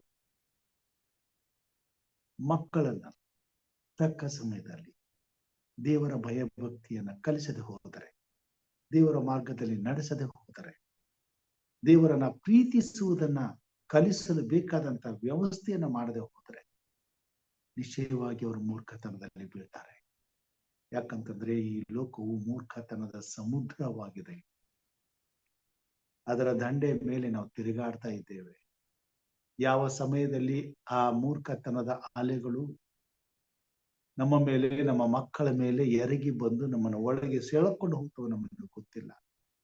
ಸೈತಾನನು ತನ್ನ ಬಲೆಯನ್ನ ಸುತ್ತಲೂ ಹಾಕಿಟ್ಟಿದ್ದಾನೆ. ಯಾವ ಸಮಯದಲ್ಲಿ ಆತನ ಬಲೆಯೊಳಗೆ ನಾವು ನಮ್ಮ ಮಕ್ಕಳು ಬೀಳ್ತವೋ ಗೊತ್ತಿಲ್ಲ.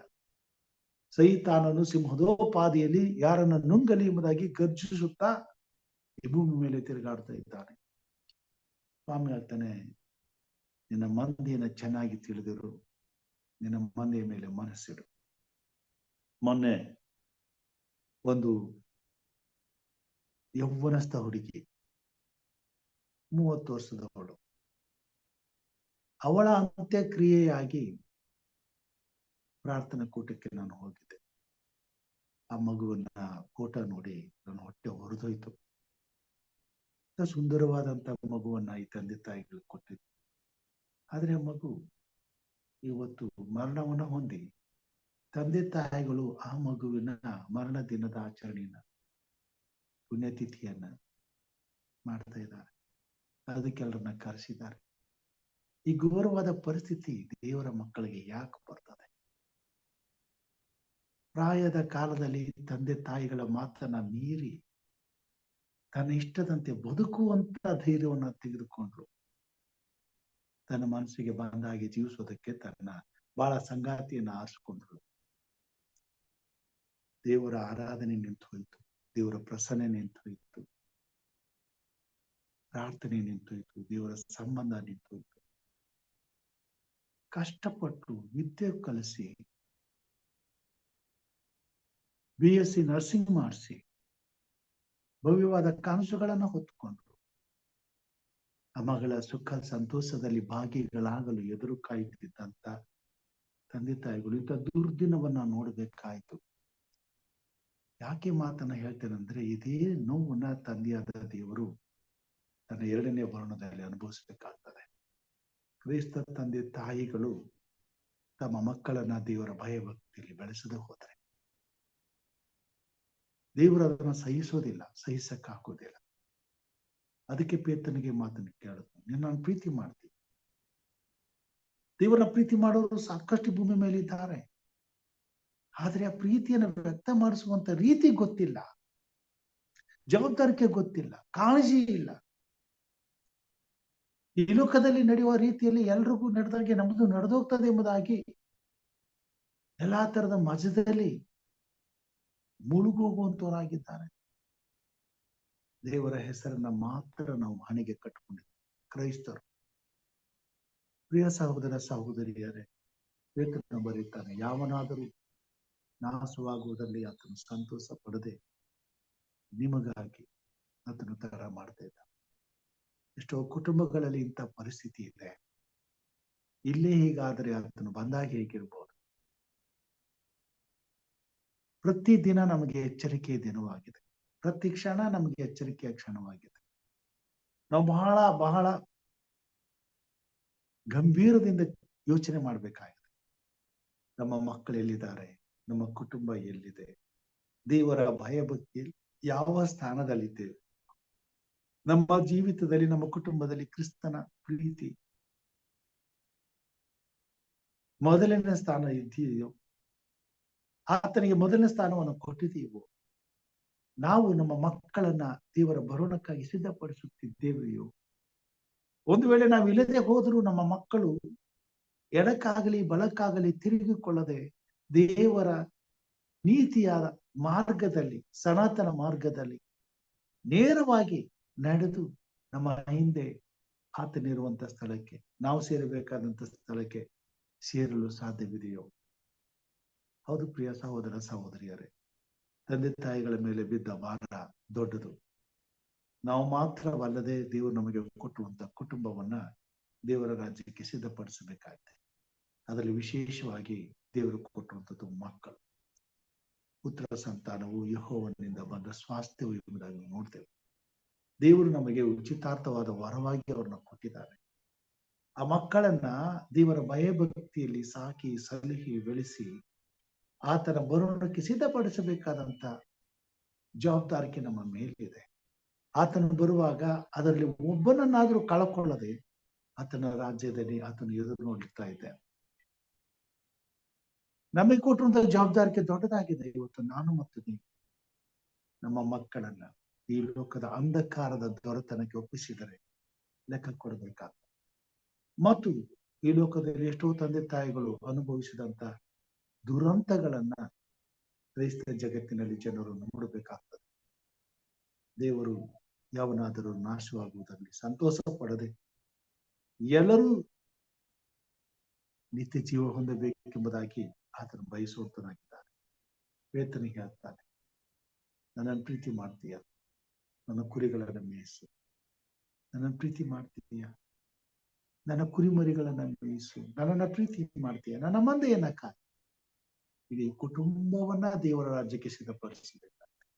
ಅದಕ್ಕಾಗಿ ಸೊಲೊಮೋನ್ ಹೇಳ್ತಾನೆ, ನಿನ್ನ ಮಂದೆಯನ್ನ ಚೆನ್ನಾಗಿ ತಿಳಿದರು, ನಿನ್ನ ಮಂದೆಯ ಮೇಲೆ ಮನಸ್ಸಿಡು, ಒಂದು ಕಣ್ಣಿಡು, ಹಗಲು ರಾತ್ರಿ. ನಮ್ಮನ್ನು ಕಾಯುವಾತನು ತೂಕಡಿಸುವುದಿಲ್ಲ, ನಿದ್ರಿಸುವುದಿಲ್ಲ. ಕೀರ್ತನೆಯನ್ನ ಹೋಗ್ತೇವೆ. ಒಂದು ವೇಳೆ ದೇವರ ದೃಷ್ಟಿ ಒಂದು ಕ್ಷಣ ನಮ್ಮ ಮೇಲೆ ಅಲುಗಾದರೂ, ಸ್ವಲ್ಪ ಮರೆಯಾದರೂ ಪರಿಸ್ಥಿತಿ ಏನಾಗ್ತದೆ ಯೋಚನೆ ಮಾಡಿ.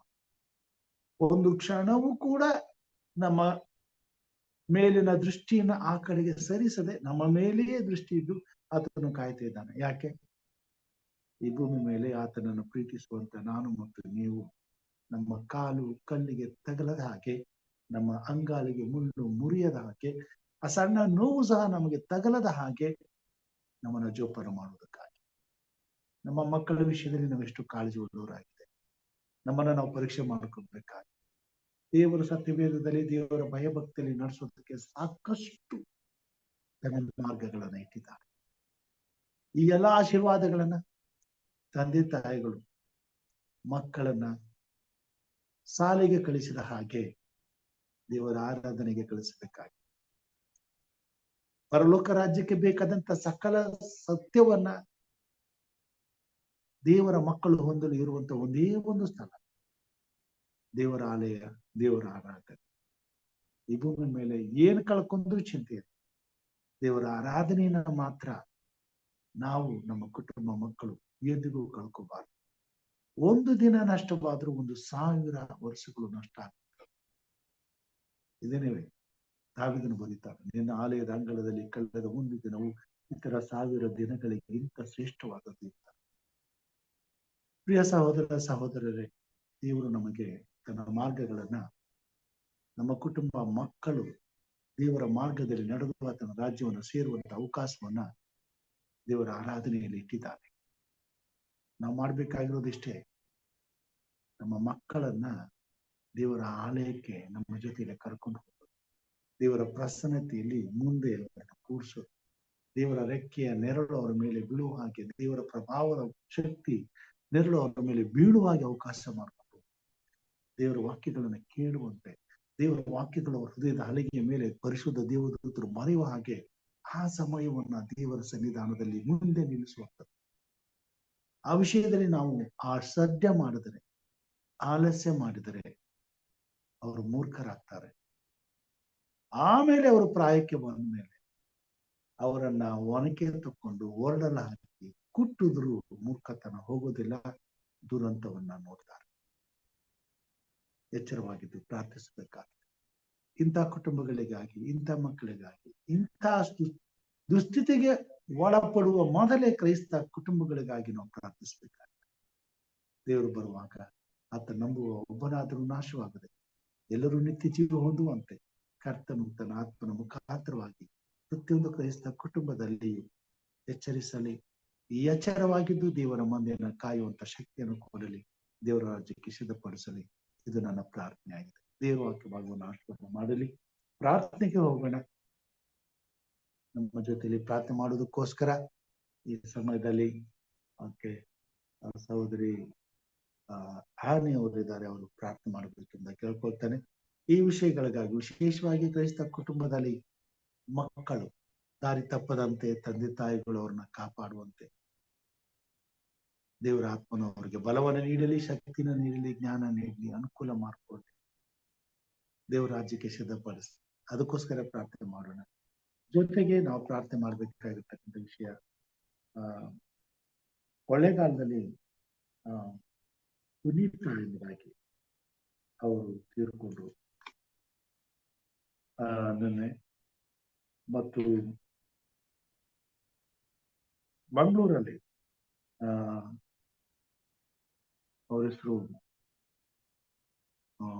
ಡೇವಿಡ್ ಅವರ ಅಣ್ಣ, ಅವರು ಬೋಧಕರು ಡೇವಿಡ್ ಅಂತ ಹೇಳಿ, ಅವ್ರ ಅಣ್ಣ ಕೇಲಿ ಎಂಬುದಾಗಿ ಅವ್ರು ತೀರ್ಕೊಂಡ್ರು. ಅವ್ರ ಕುಟುಂಬಗಳಿಗೋಸ್ಕರ ಪ್ರಾರ್ಥನೆ ಮಾಡ್ರಿ. ಮತ್ತೆ ಇಲ್ಲಿ ಪ್ರಾರ್ಥನೆ ಮಾಡ್ಬೇಕಾದಂತ ಸಂಗತಿ ವಿಶೇಷವಾಗಿ ಚಿಂತನ, ನಾಗರಾಜು, ಸಾವುಕಯ್ಯ, ಡಿ ಸಾಮುವೇಲ್, ಪುಟ್ಟಸುಬ್ಬು, ಮಂಗಳ ಅವರ ಹೆರಿಗೆಗಾಗಿ ಮತ್ತು ಜಾನ್ ಡೇವಿಡ್ ಅವರ ಕಣ್ಣಿನ ಸಮಸ್ಯೆಗಾಗಿ, ಶೈಲಜಾ ಅವರಿಗಾಗಿ, ಕಲ್ಪನಾ ಅವರಿಗಾಗಿ ಪ್ರಾರ್ಥಿಸಬೇಕೆಂಬುದಾಗಿ ಕೇಳ್ಕೊಳ್ತೇನೆ. ಸಹೋದರಿ ಆನೆ ಅವರು. Thank you, Uncle. Let's pray. Glorious to you, Father, for this wonderful time and hour that you have blessed us this beautiful day. As we're all gathered here as a family, Lord, help us to know you. Help us to get more close to you. Help us to put every message that's been served by your Son, to put them into practice. You have given us the Word of God, Bible, to know where we are going wrong. And you're teaching everything through the Word of God, where we need to take a right step, a right stand. And we need to be aware of what's going around the world and in our heart, Father. Thank you for the wonderful blessings that you have given us, the wonderful book of Bible, that we have helped us to put them into practice. Help us to know where we are really going wrong, Father.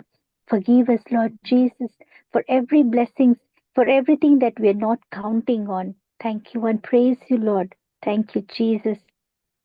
Father in heaven, we're all in this way to discipline every children.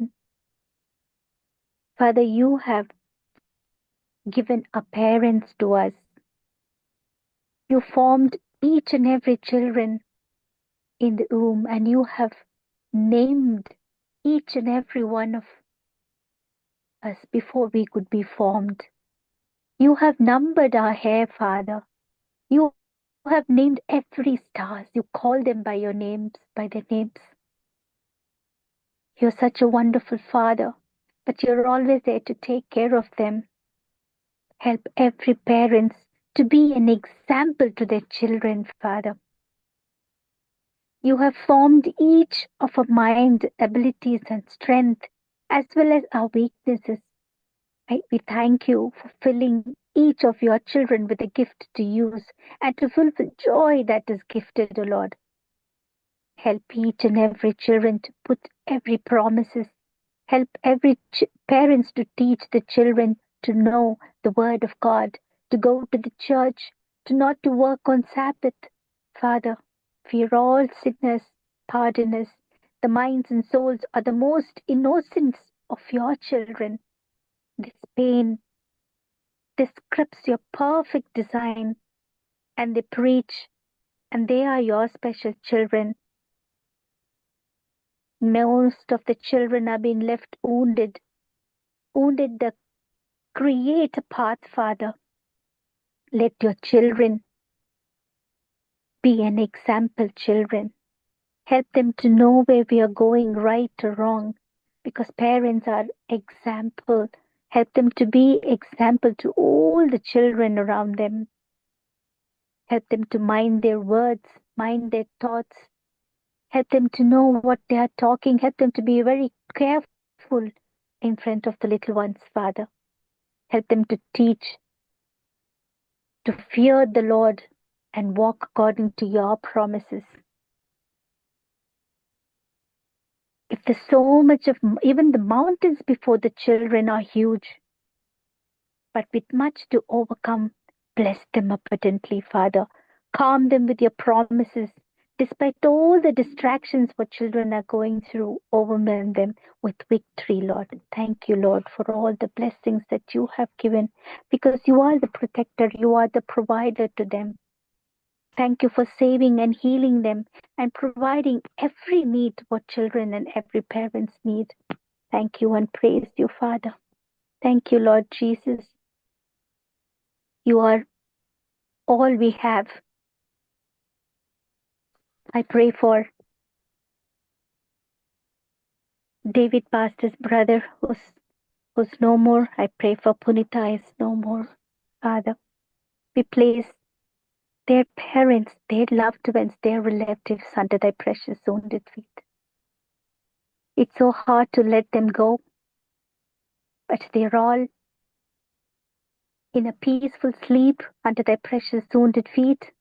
Bless every family members. Give them the courage. Give them the strength to bear the pain of the loss, the departed souls, Father. Strengthen them, Lord Jesus, because you are a shield to them, a sadness hour. But we know their family and all the family who've lost their loved ones will rejoice in your second coming when we see them. Thank you for this blessed opportunity, Father. I pray for Chintana, pray for Shailaja, Kalpana, pray for Uncle David, for his eyes. I pray for all the children that who are there in this precious moment, oh Father. You are a healer because you hold a powerful name called Jesus. You're so precious because you have healed each and every one of them. You have touched them. You made the blind to see. You made the lame to walk. You cleansed all the diseases in each and every one of them. Thank you and praise you, Lord, that you are everything to us. Thank you, Jesus, that you are a mighty healer. We put all your precious children under thy precious wounded feet, that you lift them up from their sickness. You guide them and protect them and safeguard them, Father. Help them not to lose hope. Help them to be strong and courageous and believe in your promises. Have faith as small as mustard seeds that they may get well soon and rejoice your name and praise your name. And thank you for all the blessings that you are going to heal them, Lord. Pray for Mangala, Lord, as she is. Help her to get a safe delivery.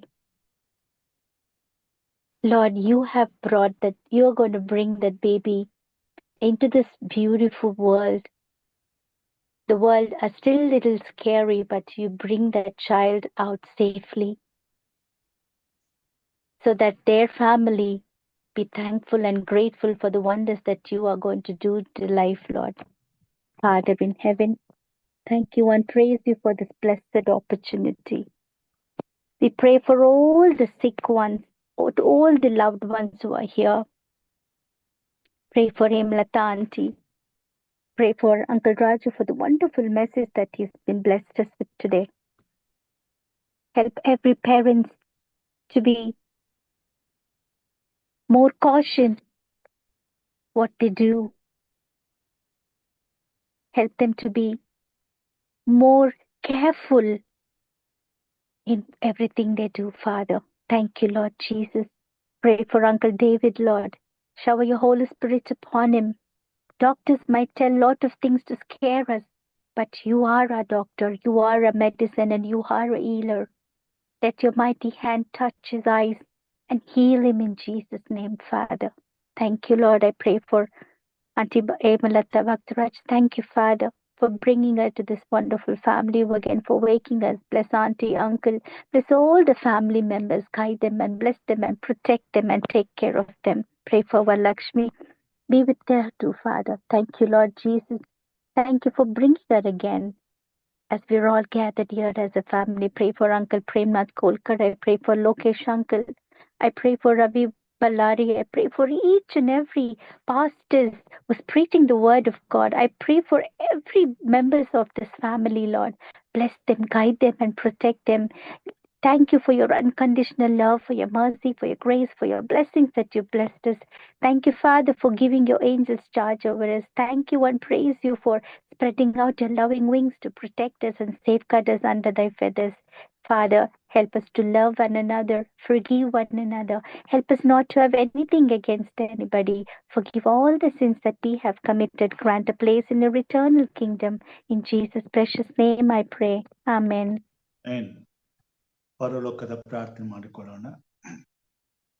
ಪರಲೋಕದಲ್ಲಿರುವ ನಮ್ಮ ತಂದೆಯೇ, ನಿನ್ನ ನಾಮವು ಪರಿಶುದ್ಧವೆಂದು ಎಣಿಸಲ್ಪಡಲಿ. ನಿನ್ನ ರಾಜ್ಯವು ಬರಲಿ. ನಿನ್ನ ಚಿತ್ತವು ಪರಲೋಕದಲ್ಲಿ ನೆರವೇರುವ ಪ್ರಕಾರ ಭೂಲೋಕದಲ್ಲಿ ನೆರವೇರಲಿ. ನಮ್ಮ ಅನುದಿನದ ಆಹಾರವನ್ನು ಈ ಹೊತ್ತು ನಮಗೆ ಪಾಲಿಸಿಕೊಡು. ನಮಗೆ ತಪ್ಪು ಮಾಡಿದವರನ್ನು ನಾವು ಕ್ಷಮಿಸದಂತೆ ನಮ್ಮ ತಪ್ಪುಗಳನ್ನು ಕ್ಷಮಿಸು. ನಮ್ಮನ್ನು ಶೋಧನೆಯೊಳಗೆ ಸೇರಿಸದೆ ಕೇಡಿನಿಂದ ತಪ್ಪಿಸು. ಯಾಕೆಂದರೆ ರಾಜ್ಯವು, ಬಲವು, ಮಹಿಮೆಯು ಸದಾಕಾಲ ನಿನ್ನದೇ ಸ್ವಾಮಿ. ಆಮೆನ್. ನಮ್ಮ ತಂದೆಯಾದ ದೇವರ ಪ್ರೀತಿಯು, ನಮ್ಮ ರಕ್ಷಕನಾದಂತ ಯೇಸು ಕ್ರಿಸ್ತನ ಕೃಪೆಯು, ಪರಿಶುದ್ಧಾತ್ಮ ದೇವರ ಅನ್ಯೋನ್ಯತೆಯು, ಐಕ್ಯತೆಯು, ಸಹವಾಸವು ಈಗಲೂ ಯಾವಾಗಲೂ ನಿರಂತರವು ತಲೆಬಾಗಿ ಬಂದಿರುವಂತ ದೇವ ಮಂದಿಯ ಸಂಗಡ, ಅವರ ಕುಟುಂಬ ಮಕ್ಕಳ ಸಂಗಡ, ವಿಶೇಷವಾಗಿ ಪ್ರಾರ್ಥನೆ ವಿಜ್ಞಾಪನೆಗಳನ್ನ ತಂದಿರುವಂತ ನಿನ್ನ ಮಕ್ಕಳ ಸಂಗಡ ಹಾಗೂ ಸ್ವಾಮಿ ಕಾರ್ಯಕ್ರಮದ ಮುಖಾಂತರವಾಗಿ ನಿನ್ನ ಸಂದೇಶವನ್ನು ಕೇಳುವಂತ ಪ್ರತಿಯೊಂದು ಆತ್ಮದ ಸಂಗಡ ಇಂದು ಎಂದು ಸದಾ ಕಾಲ ನೆಲೆಯಾಗಿರಲಿ ಸ್ವಾಮಿ. Amen. Praise God.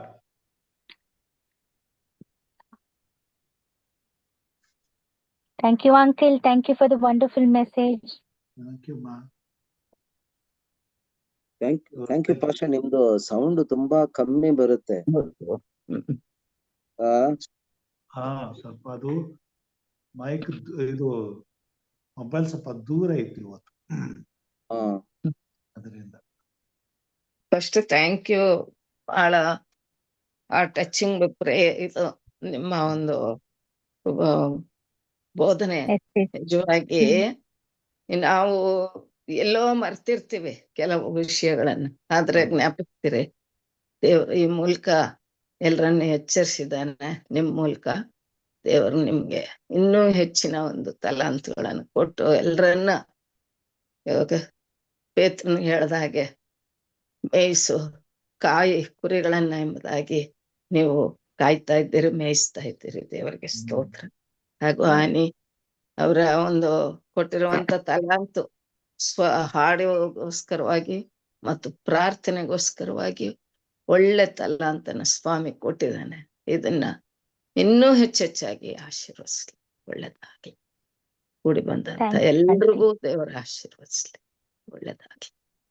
Thank you, ma. Thank you, Auntie. Thank you so much. ಎಲ್ಲರಿಗೂ ವಂದನೆಗಳು. ಉತ್ತಮವಾದಂತ ರೀತಿಯಲ್ಲಿ ಬೆಳಗಿನ ಜಾವದಲ್ಲಿ ಎಚ್ಚರವಾಗಿರೋದು ಬಹಳ ಕಷ್ಟ. ಆದ್ರೂ ಹೌದು. ಕೂಡ ಈ ಮಳೆಗಾಲ ಚಳಿಗಾಲದಲ್ಲಿ ನಿದ್ರೆ ಬಹಳ, ಎಂತ ಸಮಯದಲ್ಲೂ ಎಚ್ಚರವಾಗಿದ್ದು ದೇವರನ್ನ ಸಭೆಯಲ್ಲಿ ದೇವರನ್ನ ಆರಾಧನೆ ಮಾಡುವಂಥದ್ದು ಅದು ಉನ್ನತವಾದಂತ ಒಂದು ಸೇವೆ. ಈ ಸಮಯದಲ್ಲಿ ನೀವೆಲ್ಲರೂ ಇದಕ್ಕೆ ಹೆಗಲು ಕೊಟ್ಟಿದ್ದೀರಾ. ಇದಕ್ಕಾಗಿ ದೇವರು ಸ್ತೋತ್ರ ಸಲ್ಲಿಸ್ತೇನೆ. ದೇವರು ನಮ್ಮೆಲ್ಲರನ್ನ ಆಶೀರ್ವಾದ ಮಾಡ್ಲಿ. ಹೀಗೆ ನಮ್ಮನ್ನ ಆಶೀರ್ವಾದ ಮಾಡುತ್ತಾ ದಿನದಿಂದ ದಿನಕ್ಕೆ ಅನೇಕರಿಗಾಗಿ ನಾವು ಪ್ರಾರ್ಥನೆ ಮಾಡುವಾಗ ಪ್ರಾರ್ಥನೆ ಪರಲೋಕದ ದೇವರಿಗೆ ಮುಟ್ಟಲಿ. ಇಂತ ಎಷ್ಟೋ ಹೌದು. ಕುಟುಂಬಗಳು ಎಚ್ಚರವಾಗಲಿ, ದೇವರ ಸನ್ನಿಧಾನಕ್ಕೆ ಬರಲಿ. ಅವ್ರನ್ನೆಲ್ಲ ಈ ಪ್ರಾರ್ಥನೆ ಮುಖಾಂತರವಾಗಿ ಆ ದಿನದಲ್ಲಿ ಆ ತಂದೆಯಾದ ದೇವ್ರ ಜೊತೆಲಿ ಮುಖಾಮುಖಿಯಾಗಿ ನೋಡುವಂತ ಸೌಭಾಗ್ಯವನ್ನು ದೇವರು ನಮಗೆ ಕೊಡ್ಲಿ. ಅಲ್ಲಿ ತನಕ ಜೀವಿತದಲ್ಲಿ ದಿನನಿತ್ಯ ಹೀಗೆ ಕರ್ತನ ಸನ್ನಿಧಾನಕ್ಕೆ ಬರುವಾಗಿ ಕರ್ತನ ನಮ್ಮನ್ನು ನಡೆಸಲಿ ಎಂಬುದಾಗಿ ಪ್ರಾರ್ಥಿಸುತ್ತಾ ದೇವರು ನಮ್ಮೆಲ್ಲರನ್ನ ಆಶೀರ್ವಾದ ಮಾಡಲಿ. ಎಲ್ಲರಿಗೂ ಬೆಳಗಿನ ಶುಭಾಶಯಗಳು, ವಂದನೆಗಳನ್ನ ಸಲ್ಲಿಸ್ತೇನೆ. ವಂದನೆಗಳು ಪಾಸ್ಟರ್. Thank you uncle. ಎಲ್ಲರಿಗೂ have a blessed day. Thank you. Thank you mummy. Thank you aunty. Thank you uncle. ಇವತ್ತು ಅಂಕಲ್ ಸ್ಮಾರ್ಟ್ ಆಗಿ ಕಾಣಿಸ್ತಿದಾರೆ. ಏನ್ ಸಮಾಚಾರ ಅಂಕಲ್? ದೇವರ ಪ್ರಕಾಶಮಾನವಾದ ಬೆಳಕು ಅವ್ರ ಮೇಲೆ ಬಿದ್ದಿದೆ. ಅದೇ ಪ್ರಸನ್ನತೆ. ಇಷ್ಟೊತ್ತಿಗೆ ನಮ್ಮನ್ನ ಎಚ್ಚರಪಡಿಸಿ ಆತನ ಪ್ರಕಾಶ ನಮ್ಮ ಮೇಲ ಬೀಳೋದ್ರಿಂದ ನಾವು ಆತನ ಪ್ರಕಾಶವ ಪ್ರತಿರೂಪವಾಗಿ ನಾವು ಪ್ರತಿಬಿಂಬಿಸ್ತೀವಿ ಅಷ್ಟೇ. ದೇವ್ರು ನಮ್ಮನ್ನ ಸಂತೋಷವಾಗಿ ಇಟ್ಟರೆ ನಾವು ಸಂತೋಷವಾಗಿರ್ತೀವಿ ಅಲ್ವಾ? ಸಮಾಧಾನ ದೇವ್ರು ಕೊಡ್ಬೇಕು. ವಾಕ್ಯದಲ್ಲಿ ಅಷ್ಟು ಬಲ ಇದೆ ಅಮ್ಮ. ಇದನ್ನ ನಾವು ನಂಬಬೇಕು. ದೇವ್ರ ವಾಕ್ಯನ ಕೈಲಿ ಹಿಡ್ಕೊಂಡ್ಬಿಟ್ರೆ ಆ ಪ್ರಭಾವ ತಾನೇ ಬರ್ತದೆ. ಅದನ್ನ ನಾವು ಅನುಭವಿಸ್ಬೇಕು. ಹೌದು. ದೇವ್ರ ನಮ್ಮ ಸ್ತೋತ್ರ. ಎಲ್ರು ಪ್ರಾರ್ಥನೆ ಮಾಡ್ತಿದ್ದಾರ, ಹೀಗೆ ಪ್ರಾರ್ಥನೆ ಮಾಡಿ ಸೇವೆ ನಡೀಲಿ. ಇನ್ನಷ್ಟು ನಾವು ಸೇವೆ ಮಾಡುವಾಗ ದೇವರು ನಮ್ಮನ್ನು ನಡೆಸಲಿ, ಉಪಯೋಗಿಸಲಿ. ದೇವ್ರಿಗೆ ಮಹಿಮೆ ಆಗಲಿ. Thank you ma. Thank you pastor.